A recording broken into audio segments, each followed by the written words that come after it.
오늘 우리에게 주신 하나님의 말씀은 잠언 16장의 말씀입니다. 앞에 뜨게 될 텐데요. 함께 한 목소리로 천천히 함께 봉독하도록 하겠습니다. 노하기를 더디하는 사람은 용사보다 낫고 자기의 마음을 다스리는 사람은 성을 점령한 사람보다 낫다. 아멘. 제가 한 번 더 봉독해 드리겠습니다. 노하기를 더디하는 사람은 용사보다 낫고 자기의 마음을 다스리는 사람은 성을 점령한 사람보다 낫다. 아멘. 오늘은 잠언의 말씀을 갖고 의식 성찰에 관련된 내용을 함께 나누도록 하겠습니다. 오늘은 의식 성찰 기도를 함께 나누려고 하는데요.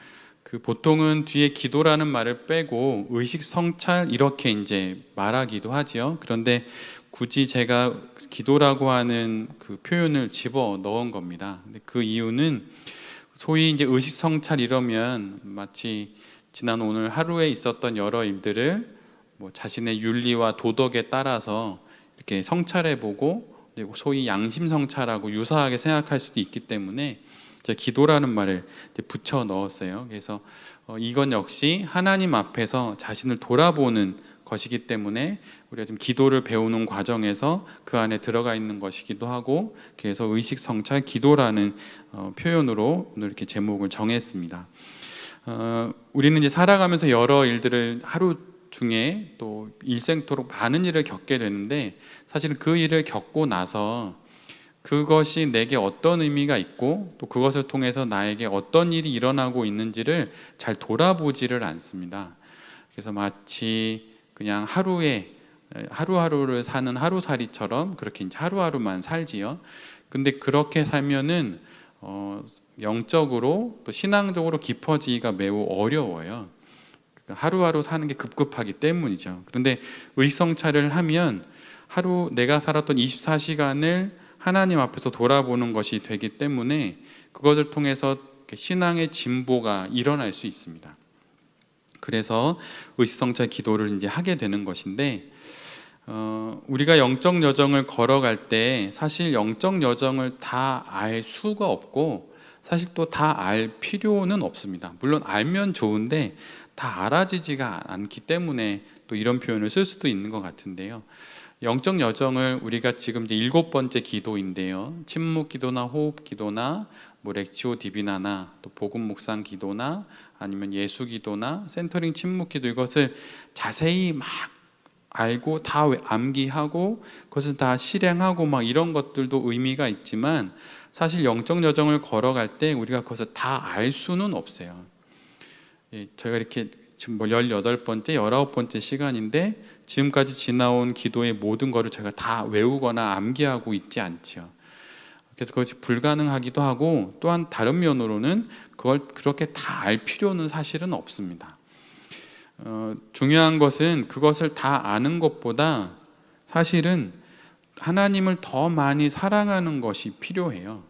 영적 여정이라고 하는 건 하나님을 이제 사랑하게 되는 과정인데, 그 과정에서 우리가 중요하게 생각해야 되는 건 많이 아는 것보다 많이 사랑하는 것이 중요하다고 하는 것입니다.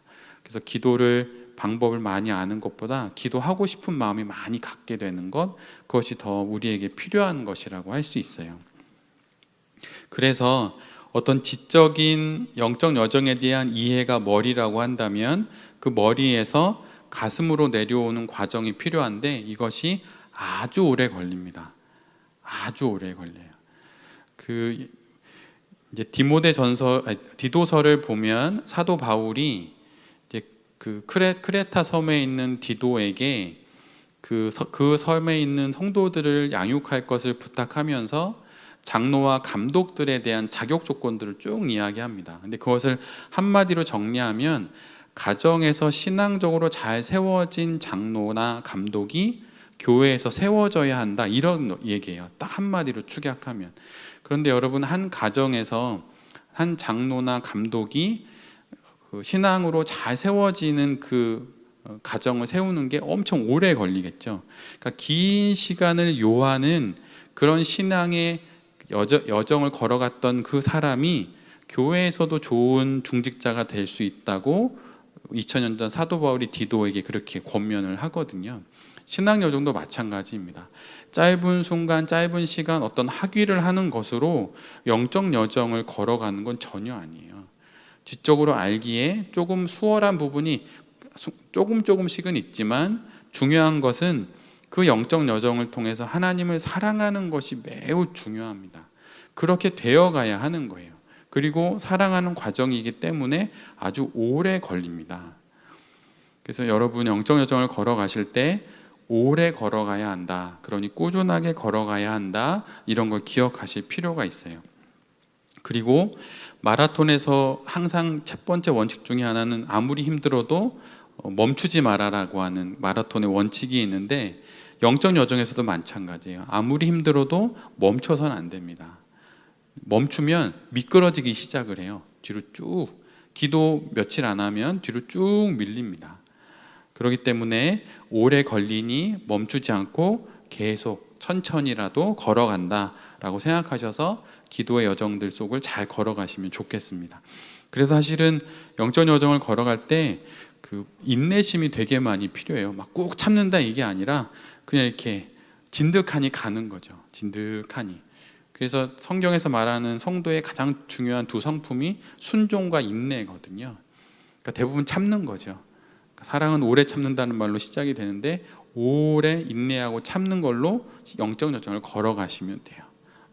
그래서 그렇게 영적 여정을 걸어가실 때 사랑하고 오래 걸어가는 게 필요하다. 이렇게 이제 기억해 두시면 좋겠습니다. 이제 학창 시절에 여러분 다 메비우스의 띠 이제 다 보셨을 텐데 오늘도 띠를 이제 구글에서 찾아서 가져왔는데요. 이게 길을 걷다 보면 바깥쪽에서 시작했는데 쭉 걸어가다 보면 어느새 내가 안쪽에 들어와 있고 또 안쪽에서 시작했는데 걷다 보면 바깥으로 또 걷고 있는 것을 발견하게 되죠. 그래서 끊어짐이 없이 안과 밖으로 오가면서 계속 메비우스 띠가 이어집니다. 그런데 바로 영적인 여정이 메비우스의 띠와 같아요. 그래서 이 띠가 외부와 내부가 분리되지 않고 내부로 향하는 길을 따라가다 보면 외부가 나오고 또 외부의 길을 걷다 보면 내부로 들어가지요. 이것처럼 일상은 기도의 주제가 되고 기도는 일상으로 나오게 합니다. 그래서 그 사람이 기도하는 사람인지 아닌지는 그냥 드러나게 되어 있어요.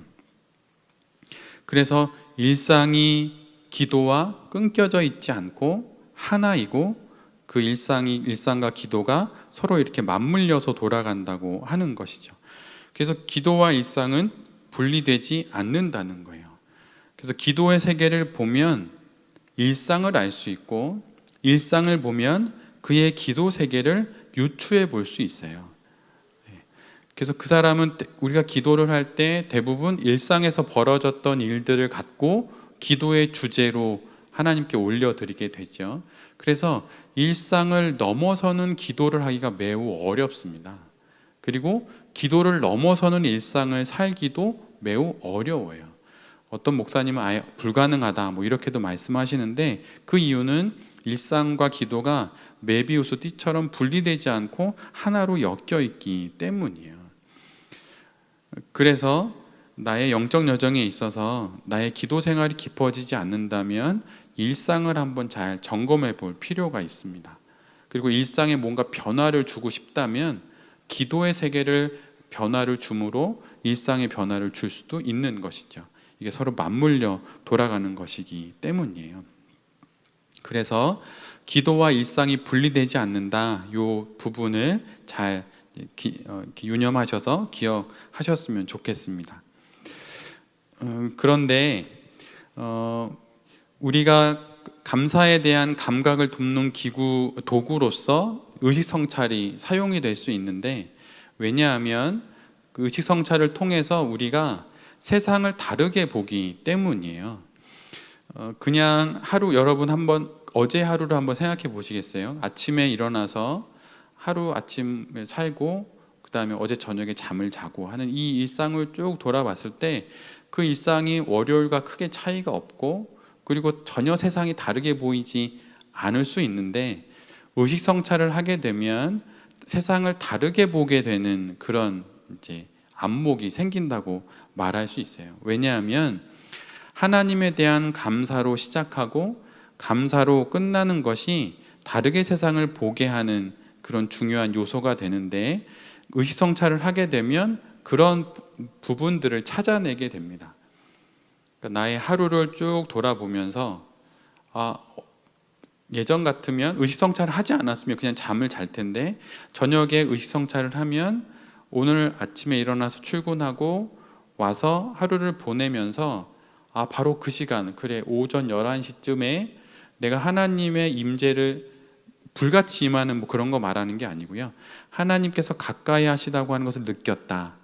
그럼 그 순간에 그 평범한 어제의 11시하고 오늘의 11시는 전혀 다르게 느껴지는 것이죠. 그래서 하나님에 대한 감사로 세상을 다르게 보게 하는 그런 일을 하게 되는 게 의식성찰 기도가 우리 안에서 하게 되는 거예요. 그래서 단조로운 일상들이 쌓여서 지금의 나라고 하는 존재를 만들게 되는데 그 단조로운 일상을 잘 그래서 사는 것이 매우 중요하지요. 그런데 의식성찰을 통해서 그 단조로운 일상이 하나님께서 임재하셔서 그분이 통치하시는, 다스리시는 그분의 세계고 그러기에 내가 감사거리가 많다라고 하는 것을 알게 됩니다. 그래서 침묵 기도는 그 단조로운 일상을 내적으로 다져주고 의식성찰은 일상을 관찰하게 해줘요. 그러니까 기도는 나의 그 단조로운 일상을 이렇게 잘 내적으로 다져주고 그리고 의식성찰은 그 일상을 관찰하게 해줍니다. 좀 약간 느낌이 약간 다른 그 느낌이 있는데 기도는 하면 할수록 나의 단조로운 일상을 이렇게 아무런 의미가 없다라고 이렇게 가볍게 취급하는 게 아니라 내적으로 이렇게 잘 꾹꾹 다지는 것처럼 그렇게 기도가 내 침묵 기도는 그런 역할을 하고 반면에 좀 깨어서 보는 듯한 의식성찰은 그 일상을 관찰하게 하면서 이것들이 더해지면서 감사거리가 찾아지게 되고 그러면서 세상을 다르게 본다는 거예요. 그래서 의식성찰이 하게 되는 일이 바로 세상을 다르게 보게 하는 일을 하게 되는 것입니다. 예를 들면 자전거의 예인데 자전거를 타고 가다 보면 이렇게 뭐 오르막도 있고 내리막도 있는데 그런데 그냥 걸으면 그냥 일상 그냥 평범하게 보도를 걸으면 그냥 이게 오르막이 내리막인지 크게 신경을 안 써도 괜찮지요. 그래서 자전거를 타고 가다 보면 조금만 경사길이 있으면 그거는 좀 더 힘을 줘야 하고 내리막길이면 그냥 페달을 돌리지 않아도 자연스럽게 내려가죠. 근데 그냥 일상을 그냥 걷기만 하면 이게 오르막인지 내리막인지 울퉁불퉁한지 그걸 전혀 몰라요. 근데 자전거를 타면 노면의 상태를 아주 잘 알게 됩니다. 그러니까 노면을 잘 관찰하게 되는 거죠. 근데 의식성찰이 딱 이런 역할을 하는 거예요. 그래서 자전거를 타는 것처럼 이런 예를 보통 쓰게 되는데 그래서 일상적으로 걸어 다니면 우리의 그 길이 오르막과 내리막을 인식하지를 못합니다. 그냥 걸으면 되니까 말이죠. 그런데 자전거를 타다 보면 오르막과 내리막을 아주 쉽게 잘 감지하게 돼요. 그래서 페달링이 잘 되면 내리막길을 갖고 있는 것이고 페달링이 어려우면 자세히 보면 내가 지금 오르막길을 걷고 있는 것이죠. 그래서 일상을 민감하게 느끼는 방법 중에 하나가 바로 의식 성찰이에요. 성찰하지 않았으면 그냥 흘려보냈을 그 일을 의식 성찰을 함으로 말미암아 자전거의 예를 들면 그때 내가 오르막을 오르고 있었구나. 아니 그때 내가 내리막을 가고 있었네. 그래서 이렇게 편했구나 라고 하는 것을 민감하게 알게 된다는 거죠. 그래서 그것을 통하여서 일상에서 하나님께서 나와 함께 하셨던 순간들을 잘 이렇게 경험하다 보면 로렌스 형제 하나님의 임재 연수처럼 하나님이 곳곳에 순간순간마다 나와 함께 하셨다라는 것을 많이 알아가게 돼요. 그래서 의식성찰을 하는 것입니다.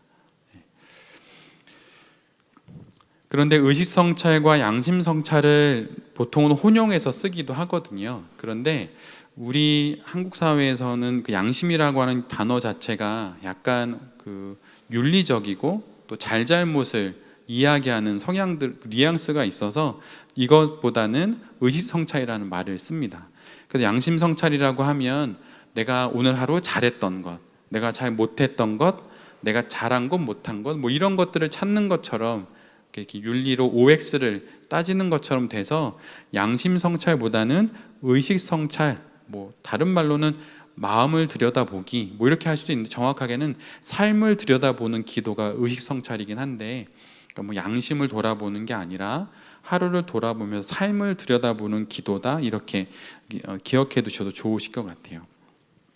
그래서 의식성찰은 하나님의 눈으로 나의 하루를 돌아보는 과정을 말하는 것입니다. 그래서 나의 눈으로 이렇게 돌아보는 게 아니고 하나님의 눈으로 돌아보는 것이죠. 이게 뭐하고 유사하냐면 영성일기하고 조금 유사해요. 그러니까 영성일기도 하루를 돌아보고 나서 오늘 나와 함께 하셨던 하나님의 그 임재했던 순간들을 이렇게 쓰잖아요. 근데 그거하고 유사합니다. 예. 같다고 말해도 저는 무방하다고 생각하는데, 왜냐하면 일기는 나의 눈으로 나에게 있었던 일을 내가 주인공이 돼서 적는 것인데, 영성일기는 하나님의 눈으로 나의 하루를 돌아보면서 하나님께서 임재하셨던 순간을 쓰는 거잖아요. 그러기에 의식성찰이 영성일기랑 매우 닮아 있어요. 그리고 한국교회에 수년 전부터 영성일기 바람이 한번 확 불었잖아요. 근데 그거 매우 좋은 겁니다. 자신의 삶을 돌아보는 그 일을 통해서 하나님의 함께하심을 느낄 수 있는 좋은 우리의 신앙의 도구거든요. 그런데 의식성찰이 바로 그런 거라고 이해하셔도 괜찮습니다. 근데 그렇게 돌아보는 과정에서 던지는 질문들이 있는데, 첫 번째는 꼭 이것만은 아닙니다. 근데 예를 들면 하나님의 현존을 언제 의식하며 살았는가, 이런 거예요. 오늘 하루를 지내면서 한번 잠깐 생각해 보시겠어요? 마음으로 오늘 하루 아침에 일어나서 눈을 떠서 하루를 시작하면서 지금 여기까지 하나님의 현존을 느꼈던 순간이 있으십니까? 만약 없다면 의식성찰을 하셔야 될 때가 된 거예요. 분명 하나님께서 함께 하셨던 순간이 있을 텐데 현존을 의식하지 못하고 지나갔다는 건 내리막인지 오르막인지도 모르고 그냥 막 걸어갔다는 거예요. 그래서 하나님의 현존을 의식하며 살았는지를 질문해야 하고, 두 번째는 하나님의 현존을 강하게 느꼈던 순간은 언제였나, 이런 거죠. 그러니까 하루 일상이 쭉쭉 있었는데 이때 하나님께서 나와 함께 하시는 것을 크게 느꼈어. 뭐 그런 순간이 언제 있었는지를 한번 질문해 보는 겁니다. 그리고 또 반대로 하나님의 현존을 의식하는데 방해가 되었던 것은 무엇일까? 뭐 이런 거죠.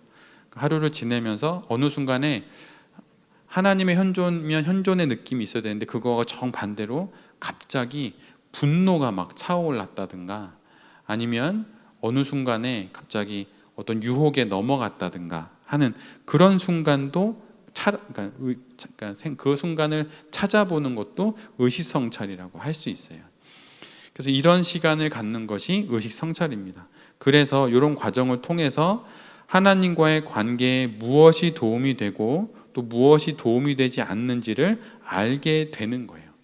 그리고 이것을 알게 되면 그것을 바꾸는 또 그 나에게 도움이 안 되는 하나님의 현존과 관계의 깊은 관계로 나아가는 데 있어서 걸림돌이 되는 것을 이렇게 해결하는 하고자 했던 수도사들의 그런 이렇게 습관들도 있었어요.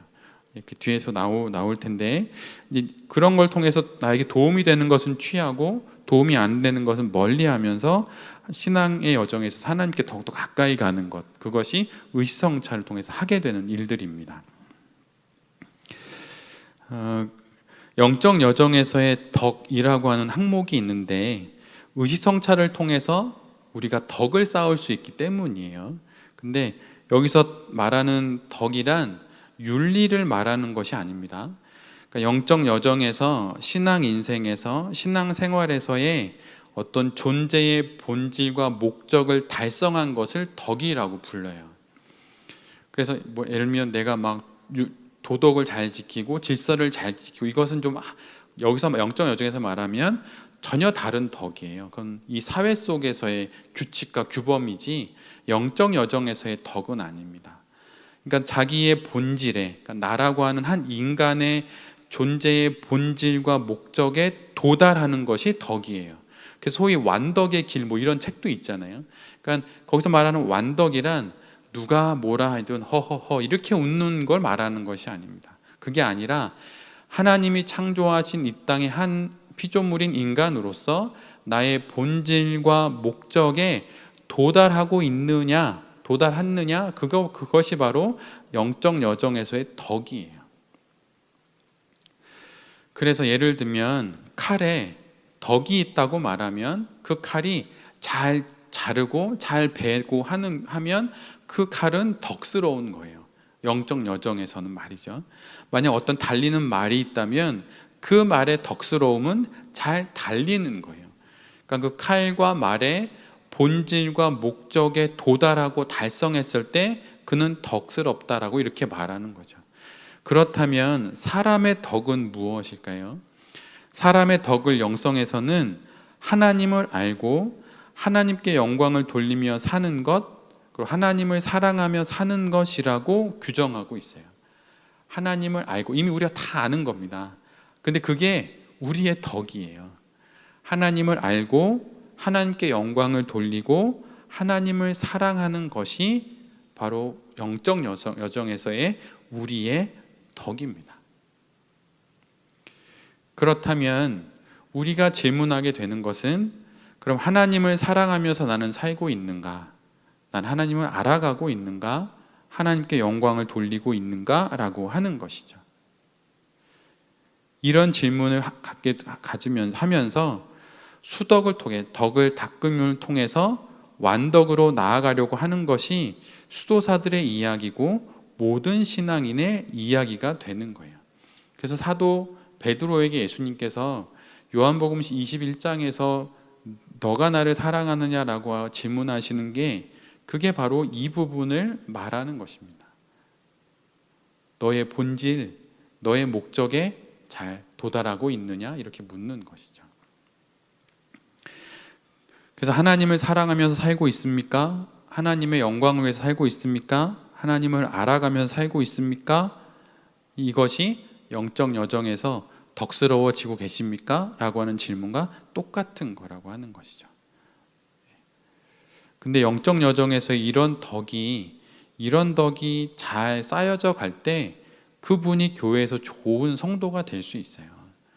태생적으로 사람하고 관계가 이렇게 좋고 뭐 크게 뭐 이렇게 싸움 없고 그럴 수 있잖아요. 저도 보통 그런 성향인데, 근데 그것이 영적 여정에서의 덕스러움은 아니에요.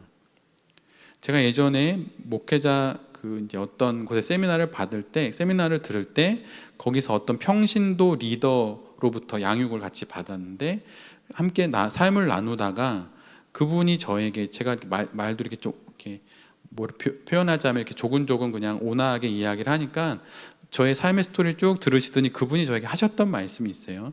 그분이 이제 권사님이신가 집사님이셨는데 저한테 이랬어요. 목사님, 제 짧은 생각이지만 말씀드리면 목회는 성품으로 하는 게 아니라 성령으로 하는 거예요. 이 얘기를 하더라고요. 제 마음속에 크게 울림이 됐습니다. 근데 그 말이 무엇이냐면 영적 여정의 덕스러움으로 우리가 하나님 앞에 나아가야지 태생적인 착함, 태생적인 부드러움으로 교회 안에서 특별히 이익관계가 걸려있지 않으니까 온화하게 서로 대하고 이러는 것으로 좋은 성도가 되고 있다고 착각해서는 안 된다는 거예요. 신앙은 성품으로 하는 게 아니라 성령으로 하는 거예요. 달리 말하면 윤리와 도덕으로 하는 게 아니라 영적 여정의 덕스러움으로 하나님께서 나의 인간의 본질과 목적에 달성하고 도달하라고 말씀하신 그것을 내가 잘 하고 있는지를 봐야 한다고 하는 것이죠. 그것이 수덕이고 곧 완덕이라고 하는 거예요. 여러분의 한번 이 여정을 한번 잘 보십시오. 여러분의 영적 여정에서 여러분은 그렇게 덕스러워지고 계신지 한번 잘 돌아보셨으면 좋겠고, 이 일에 있어서 의식 성찰이 매우 도움이 되어서 예전부터 믿음의 선인들은 의식 성찰 기도를 계속 드려왔습니다. 완덕의 길이라고 하는 이제 제목으로 제가 가져왔는데, 초기 수도사들의 수행 방법이 있었어요. 근데 여러분, 그 존재의 본질과 목적에 달성한다고 해서 그것이 어떤 윤리와 도덕을 외면하는 게 전혀 아닙니다. 그것을 포함하는 거예요. 그래서 초기 수도사들의 수행 방법 중에 이런 게 있습니다. 예를 들면 나에게 발견되는 어떤 습관적인 결점이 있으면, 그거를 찾았으면, 주머니가 양쪽에 있으면 한쪽 주머니에 조약 돌멩이 조그만 거 10개를 넣어 놓는 거예요. 그리고 하루를 지내면서 내가 습관적으로 보이는 그 결점을 딱 알아차렸을 때 그 돌을 왼쪽에서 오른쪽으로 옮겨 놓는 거예요. 알아차릴 때마다 반대쪽으로 옮겨 놓는 거죠. 그래서 점심과 저녁 혹은 잠자기 전에 그것을 결산해 보는 거예요. 그래서 나의 왼쪽에 주머니에 돌멩이가 10개 있었고, 예를 들면 내가 분노가 있었다, 탐심이 있었다 그러면, 탐심이 발견될 때 이 친구가 또 저 수사에 저 옷이 탐났네. 그럼 이 돌을 이렇게 옮기겠죠. 그럼 이렇게 이제 옮겨서 저녁에 가봤더니 나의 오른쪽 주머니에 돌멩이가 9개가 있어요. 그럼 아직 멀은 거죠. 그런데 그렇게 하다가 돌이 어느 날 봤더니, 저녁에 봤더니 왼쪽에 돌멩이 10개가 그대로 있고 오른쪽은 텅텅 비어 있는 거예요. 오늘 하루를 지내면서 내 안에 습관적인 그 결점이 나타나지 않는 거예요. 그러니까 그것을 넘어서게 된 거죠. 그걸 지나오게 된 거죠. 돌이 하나도 옮겨지지 않은 걸 발견하게 되면, 그러면 또 다른 다음의 결점으로 넘어가는 거예요. 이것이 바로 완덕의 길에서 초기에 수도사들이 했던 수행의 방법입니다. 막 되게 어렵고 그렇지 않죠. 그러니까 뭔가 나에게 어떤 그런 모자란 습관적인 어떤 영적인 신앙적 결점이 있으면 그걸 알아차리고 옮기고, 또 알아차리고 옮기고, 그러다가 그게 알아차리는 것이 반복이 되면 더 주의를 기울이겠죠. 그러다 보면 어느 순간엔 그것이 사라지게 되는, 그것을 넘어서게 되는 것을 경험하게 됩니다. 이게 바로 완덕의 길, 또 이렇게 해서 이제 의식 성찰의 이런 방법이라고 하는 거예요. 근데 여기서 알아차린다라고 하는 게 의식 성찰이거든요. 의식 성찰. 이것이 이제 의식 성찰의 큰 맥락 속에 있는 또 그와 유사한 하나의 이야기라고 기억해 두시면 좋을 것 같습니다. 제가 이제 바게트 빵 그림을 가져왔는데, 요거는 관련된 좀 내용이 있어요. 무엇이었냐면 2차 세계대전 당시에 난민촌에 아이들이 많은 사람이 죽으니까 이제 고아들이 많잖아요. 근데 그 고아들을 이제 고아원에 모아놓고 잘 키우고 있는데, 아이들이 모든 것을 잃어버린 경험을 하게 되잖아요. 엄마도 잃고 집도 잃고 장난감, 모든 걸 잃어버립니다. 그런데 전쟁 중에 당연히 먹을 것도 없겠죠. 그래서 그 밤에 아이들이 잠을 제대로 자지 못하는 거예요. 긴장이 되고 불안하고, 그래서 말이죠. 그런데 그때 어떤 사람이 잠자리에 아이들 품속에 빵을 하나씩 넣어줬어요. 이렇게. 근데 이 빵을 가지고 내일 또 먹을 수 있다는 생각을 하고 안심하고 자라는 것이죠. 그런데 아주 희한한 게, 그 다음부터 대부분의 아이들이 잠을 잘 잤다는 거예요. 근데 의식 성찰이 이와 같습니다. 내일 먹을 양식을 오늘 미리 추수하는 게 의식 성찰이 하는 일이에요. 그러니까 내일 먹을 빵을 먼저 준비하는 것과 같아요. 하루를 그냥 딱 끝내고 저녁 10시에 잠이 드는 게 아니라 10시에 한 10분 정도 의식 성찰을 하면 하루를 쭉 돌아보는 게 내일 먹을 빵을 준비하는 것처럼 내 안에 평안과 안심을 주면서 잠자리에 들게 한다고 하는 것이죠. 여러분의 잠자리의 습관 한번 한번 돌아보시겠어요? 저녁에 10시에 뭐 잠을 잔다 그러면 30분, 그 전에 30분 동안 무엇을 하시나요? 그때도 오는 뭐 메시지나 뭐 SNS를 보고 그러다가 잠자리에 주무십니까? 그러면 내일 먹을 빵을 준비하지 않고 그냥 잠을 자는 거예요. 그냥 아무런 맥락이 없이 뚝 끊어져서 그냥 이렇게 마치 잠을 부활의 예비 연습이라고도 하는데 그냥 그렇게 잠을 자고 아침에 일어났는데 어제와 오늘이 이어지지가 않아요. 근데 의식성찰을 하면 그렇게 하나의 메비우스 띠처럼 쭉 이어집니다. 그래서 어제와 오늘이 맥락이 있고 또 오늘과 내일이 맥락이 있고 계속 이렇게 되는 거죠. 그러면서 신앙의 진보가 되는 거예요. 대부분의 신앙이 성장하거나 성숙하지 못하는 이유는 그것이 다 에피소드 형식으로 끊어지기 때문이에요. 딱딱딱. 오늘의 일은 오늘의 일로 끝. 내일 일어나면 리셋돼서 다시. 그러니까 이 신앙이 깊어지지가 않게 되는 거죠.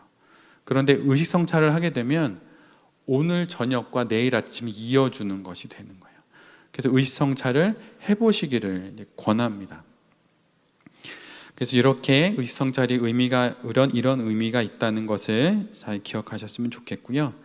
그 의식성찰은 아주 복잡하거나 어렵지 않습니다. 저와 함께 영성일기를 하셨던 분들은 그런 방식으로 하시면서 지금 화면에 보이는 이런 질문들을 갖고 한번 좀 더 추가해서 해보셔도 좋으실 것 같아요.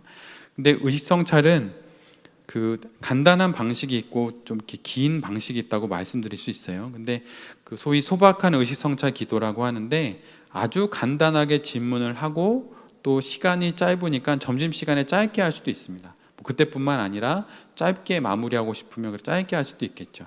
그래서 오늘 하루 감사와 사랑을 언제 내가 느꼈는지, 내가 언제 가장 살아있다고 생각이 됐는지, 그리고 오늘 내가 언제 가장 행복했는지, 사실 이런 질문 거의 하지 않습니다.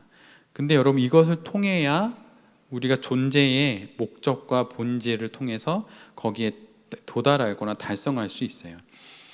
그리고 오늘 중에 최고의 순간은 언제였는지, 그리고 오늘 최악의 순간은 언제였는지 이제 이렇게 돌아보게 되는 거죠. 근데 의식성찰을 하게 되면 이게 모든 기도는 이렇게 막 서로 연결되어 있는데 의식성찰을 하게 되면 이거를 통해서 분별도 어느 정도 할 수 있습니다. 그러니까 맥락을 통해서 분별할 수 있다고 그랬잖아요. 그래서 의식성찰을 꾸준하게 잘하면 이 다음의 선택을 내가 이쪽을 해야 되는지 이쪽을 해야 되는지 뭐 정답이 있다는 건 아니고 그것 중에 어느 것이 나의 삶의 결과 잘 맞는지 본인이 제일 잘 알아요.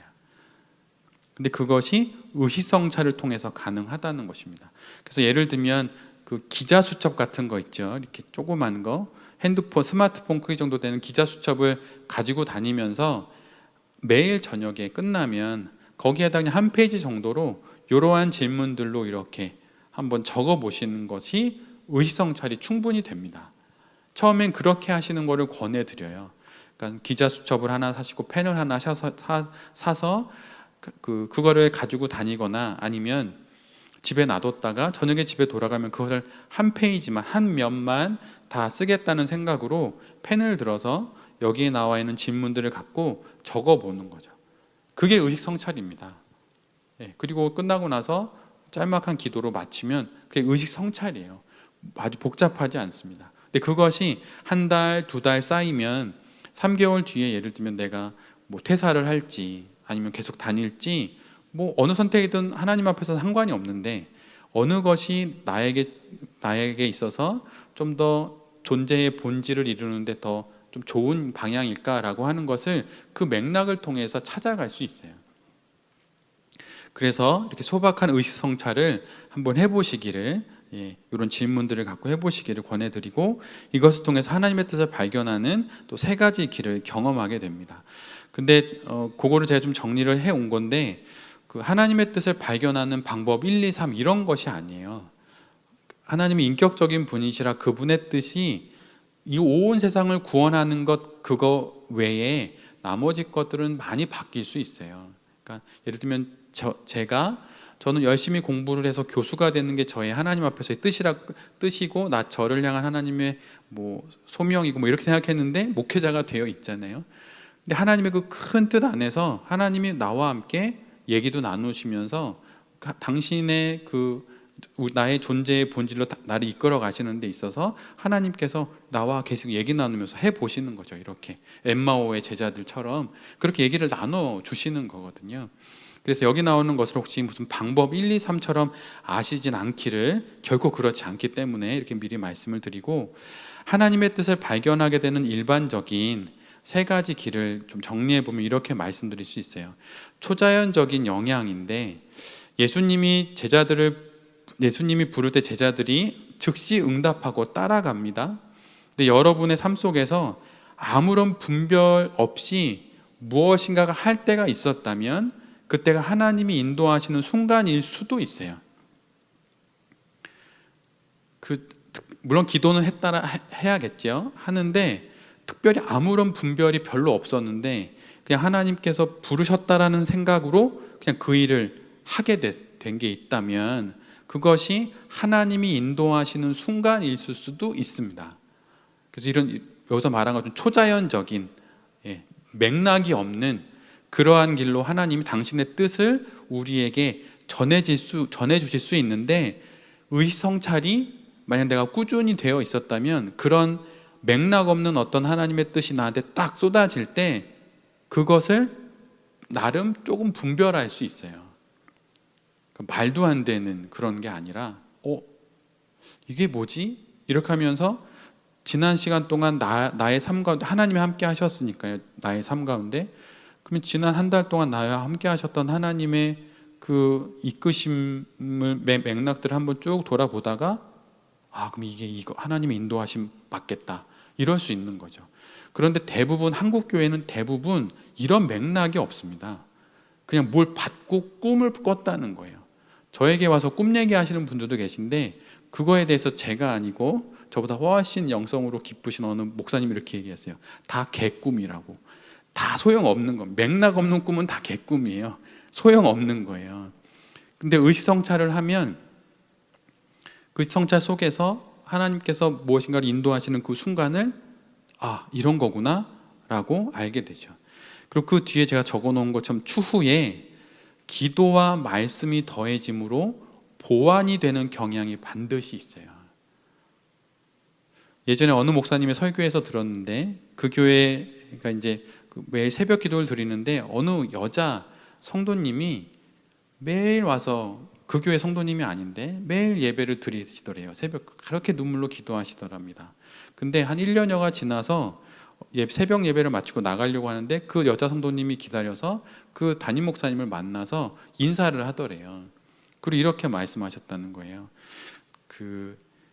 제가 이제 선교지로 나가게 되었습니다. 이렇게 얘기를 하시더래요. 그래서 나이를 보아하니 가정도 있고 남편과 아이들도 있을 것 같아서 그러면 가족들하고 같이 나가나요? 이랬더니 아니래요. 혼자 나간대요. 그래서 아니 왜 어떻게 혼자 나가냐고. 하나님이 가라고 말씀해 주셔서 간다고. 근데 그때 그 목사님이 그 여자 성도님에게 이렇게 말씀하셨대요. 그분의 이야기예요.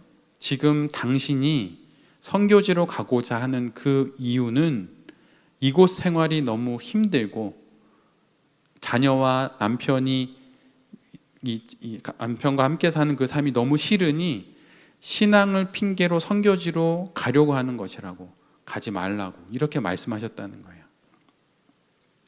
제가 여기서 말씀드리려고 하는 포인트는 기도와 말씀으로 더해지는 것을 통해 보완되어야만 어떤 순간적인 어떤 응답이나 그런 것들은 검증을 통해서 다져질 수 있다고 하는 거예요. 그래서 여러분, 순간에 어떤 일, 어떤 꿈, 뭘 봤다, 이런 거 아무것도 아닙니다. 중요한 건 그것이 하나님의 뜻일 수도 있지만 그 뜻 이전에 의식성찰이라는 과정이 앞에서부터 쭉 거기까지 와야 하고, 그 이후에 거기서부터 이후로 기도와 말씀으로 보완되는 과정을 거쳐서 그 다음에 그 길을 결정하는 거예요. 그리고 대부분의 하나님의 뜻은 지극히 상식적입니다. 그리고 누군가를 상하게 하거나 누군가를 손해보게 하지 않고 대부분 자기가 손해보거나 자기가 상하게 된 일이 대부분의 그 결정들이더라고요. 예수 그리스도의 이 땅의 삶을 보십시오. 그분이 발견한 하나님의 뜻을 통해서 다른 사람들 상하게 된 사람들이 있나요? 아무도 없어요. 오직 본인이 가장 큰 상함을 당하시죠. 그래서 늘 언제나 초자연적인 것은 그런 경향이 있다고 하는 것을 앞뒤로 잘 확인하면서 봐야 하는데, 의성찰이 그런 데 있어서 매우 요긴하고 유용하다라고 하는 것입니다. 두 번째로 하나님의 뜻을 발견하게 되는 두 번째 길은 이성을 통해서 하나님의 뜻을 발견할 수 있어요. 이성적으로 어떤 것이 하나님의 뜻인지를 분별할 수 있는데, 중요한 것은 내적인 평온의 상태일 때, 즉 집착이 없을 때, 그때 이성이 잘 작동하는 거예요. 예를 들면 욕심이 많이 일어났는데 계산을 막 해보니까 그걸 갖는 게 맞겠어. 근데 그것이 욕심으로부터 비롯되었기 때문에 바른 분별이 아닐 수도 있다고 하는 거예요. 중요한 건 내적인 평안한 상태일 때, 내적 평온의 상태일 때, 달리 말하면 그것이 내게 오든 내게 오지 않든 상관없이 하나님께서 주시면 받고 안 주시면 안 받는다라고 하는 내적인 평온의 상태, 집착이 없는 상태일 때, 그런데 그때 매우 이성적으로 판단할 수 있다는 거예요. 그러니까 이걸 꼭, 예를 들면 이 계약을 꼭 해야 돼, 그러면 이미 끝난 겁니다. 네, 되든 안 되든 물론 중요하지만 어떻게 사람의 인력으로 다 상황을 만들겠어요? 그런데 그게 되든 안 되든 난 최선을 다하지만 나머지 거는 내가 집착하지 않는다라는 생각으로 하나님께 맡길 때, 그럴 때 비로소 거기서 이성적인 판단으로 서론 본론 결론, 그래 이런 조건이면 되겠어, 이렇게 된다는 거예요. 그래서 이성적으로 하나님의 뜻을 분별할 때 계산을 정리를 잘하는 게 필요한 게 아니라 반대로 내가 지금 내적 평온의 상태인지, 내가 무엇인가 집착하고 있는 것이 있진 않은지 잘 내면을 돌아봄으로, 가슴 표현하자면 마음을 돌아봄으로 머리가 깨어서 분별할 수 있다고 하는 것을 잘 기억할 필요가 있습니다. 집착이 있으면 분별이 안 되기 때문이죠. 그리고 집착 때문에 이성이 흔들리기 때문이에요. 사람들이 무슨 뭘 소비를 하거나 할 때 되게 이성적으로 계산하는 게 아니라 매우 감성적으로, 감정에 따라서 선택한다고 막 이러잖아요. 그래서 내가 얻고 싶은 게 있으면 상대의 감정을 흔들어라, 뭐 이런 책도 있는데, 뭐 백화점 1층에 들어가면은 향수 매장이 있고 뭐 그게 다 이유가 있잖아요. 그리고 올라가는 에스컬레이터가 아니라 내려가는 에스컬레이터 방향으로 그 싸게 파는 물건들이 있고, 뭐 이게 다 그 사람들의 심리랑 감정을 이용한 거잖아요. 그래서 실은 이성적인 판단을 내리기 위해선 나의 감정을 잘 돌아볼 필요가 있어요. 그런데 이런 것들이 잘 정리됐다 그러면 이 이성을 통해서 하나님의 뜻을 분별할 수 있는데, 이 이성을 사용하는 방식이 바로 의식성찰의 과정에서 일어난다고 하는 거예요. 오늘 하루를 아침부터 쭉 돌아보면서 나의 마음도 돌아보면서 이렇게 하면서 분별할 수 있는 거죠.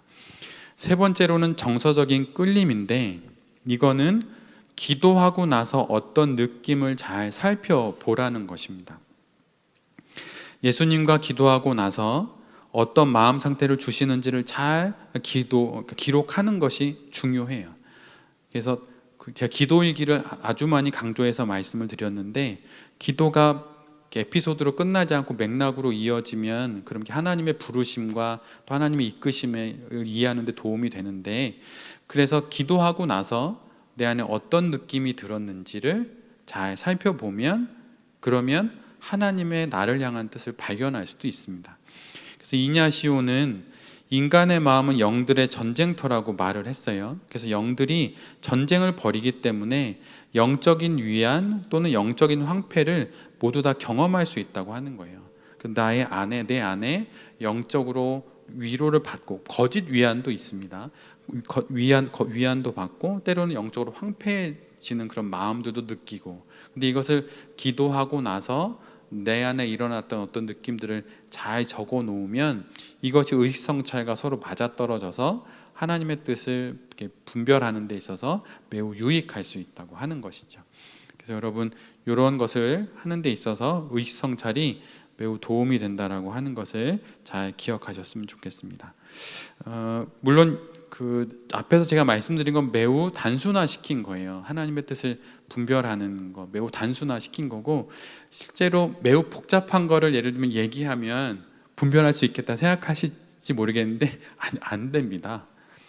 엄청 복잡하고요. 뭐 공식이 복잡하다는 게 아니라 사람 관계하고 똑같기 때문이에요.